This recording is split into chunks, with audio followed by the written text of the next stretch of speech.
चक्कर में मेरी ट्रेन छूट गई। फ्रेंड्स, कई बार हमें अपने लाइफ में इस तरह के सेंटेंसेस बोलना पड़ता है जहां हम कहते हैं चक्कर में। जैसे तुम्हारी चक्कर में मैं फेल हो गया, तुम्हारी चक्कर में मेरा क्लास छूट गया, तुम्हारी चक्कर में मैं ऑफिस के लिए देर हो गया, तुम्हारी चक्कर में मेरा मोबाइल टूट गया।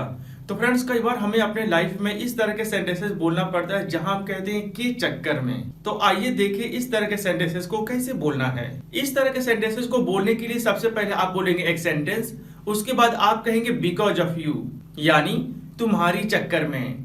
अगर आपको कहना उसकी चक्कर में तो आप कहेंगे बिकॉज ऑफ हर। अगर वो कोई मेल है तो आप कहेंगे बिकॉज ऑफ हिम। और अगर आपको कहना कि उन लोगों की चक्कर में तो आप कहेंगे बिकॉज ऑफ देम।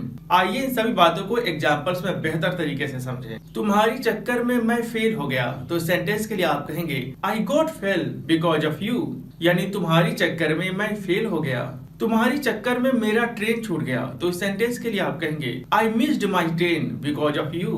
तुम्हारी चक्कर में मेरा मोबाइल भूल गया, तो इस सेंटेंस के लिए आप कहेंगे I lost my mobile because of you. अगर आपको कहना हो कि उसकी चक्कर में मेरा वक्त बर्बाद हुआ, तो इस सेंटेंस के लिए आप कहेंगे I killed my time because of him. अगर आप बात किसी औरत की कर रहे हैं तो आप कहेंगे बिकॉज ऑफ हर, यानी उसकी चक्कर में मेरा वक्त बर्बाद हुआ। उन लोगों की चक्कर में मैं ऑफिस के लिए देर हो गया, तो इस सेंटेंस के लिए आप कहेंगे I got late for office because of them, यानी उन लोगों के चक्कर में मैं ऑफिस के लिए लेट हो गया। तो फ्रेंड्स, उम्मीद करता हूँ कि आपने बात समझा कि जब आपको कहना हो के चक्कर में या के चलते, के वजह से, तो आप कहेंगे बिकॉज ऑफ। तो अगर आपको ये बात समझ में आया तो क्या इस टॉपिक पर कुछ सेंटेंसेस कमेंट बॉक्स में लिखेंगे? कुछ सेंटेंसेस कमेंट बॉक्स में लिखे और मैं चेक करके बताऊंगा कि आपने सही सीखा या गलत। फिर मिलेंगे कुछ और अच्छे लेसन्स के साथ, तब तक के लिए बाय।